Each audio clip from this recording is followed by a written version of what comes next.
میں چاہ رہا تھا کہ میں اپنے لیڈر اپنے قائد جناب عمران خان سے آپ سے ملوں.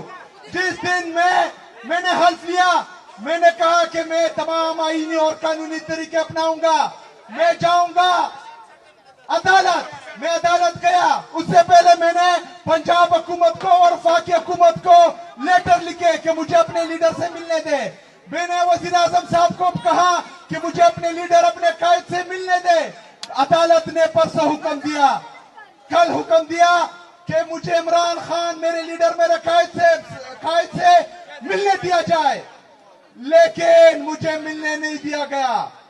تو میں نے یہ فیصلہ کیا کہ میں عوام کے درمیان جاؤں گا, اپنا مقدمہ عوام کے سامنے رکھوں گا, اور انشاءاللہ تعالی اب انصاف سڑکوں پر ہوگا انشاءاللہ تعالی. میں آپ لوگوں کے پاس آیا ہوں, لیکن اس کے بعد میرے عزیز ساتھیوں یہ بات غور سے سنو. اس کے بعد مجھے کہا گیا کہ تم نہ جاؤ, چارسدہ نہ جاؤ, خیبر نہ جاؤ, کرک نہ جاؤ, کیونکہ تمہاری جان کو خطرہ ہے, تم مارے جاؤ گے. تو میں ایک بات کہتا ہوں کہ میری یہ زندگی میری قوم کی امانت ہے, میری زندگی میرے قوم کے لیے ہے, میری یہ کرسی میرے قوم کے لیے ہے, میرا جینا مرنا میرے قوم کے لیے ہے. ہم عمران خان کے وہ سپاہی ہیں جو تاریخ راہوں میں مارے جاتے ہیں اور تمغے کسی اور کو دیے جاتے ہیں. ہمیں نہ مرنے کا خوف ہے, نہ تمغوں کی لالچ ہے. انشاءاللہ تعالی عمران خان کے لیے جیئیں گے, عمران خان کے لیے مریں گے انشاءاللہ تعالی. میرے عزیز ساتھیوں, میں کل انشاءاللہ تعالی خیبر امن جرگے میں جا رہا ہوں, وہاں پر بھی عوام نکلے گی. آپ لوگ جس جوش جس جذبے کے ساتھ نکلے ہیں, جس طرح ایک نیا جذبہ آپ میں آیا ہے, آپ لوگوں نے نہ ہی مایوس ہونا ہے نہ ہی نا امید ہونا ہے.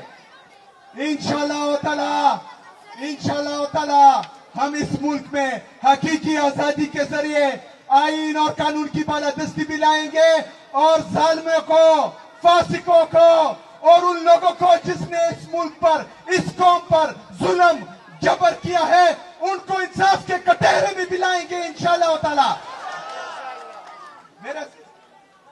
میرے عزیز ساتھیوں, آج ہنگو میں آئی ڈی بلاسٹ ہوا, جس میں ہمارا ایک ایس پی اور دو کی 3 سپاہی شہید ہوئے.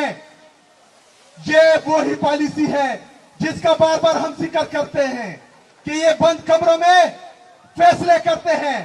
وہ ہمیں اعتماد میں لیے بغیر بند کمروں کے فیصلے ہم پر مسلط کرتے ہیں, لیکن ہم ان کو بتانا چاہتے ہیں کہ اس کے بعد تمام فیصلے خیبر پختونخوا کی حکومت, خیبر پختونخوا کے عوام, خیبر پختونخوا کے پارلیمنٹ کو اعتماد میں لیے بغیر ایک فیصلہ بھی نہیں مانیں گے انشاءاللہ تعالی. میرے عزیز ساتھیوں, تیاری پکڑو, کیونکہ میرے لیڈر میرے قائد نے کہا ہے کہ تیاری پکڑے. تیار ہو انشاءاللہ تعالی. پارٹی کی طرف سے جب بھی ہدایت آئیں گی تو چٹان کی طرح کھڑے بھی ہوں گے, باہر بھی نکلیں گے, اور اپنے لیڈر کو باہر بھی نکالیں گے انشاءاللہ تعالی. وما علینا الا البلاغ.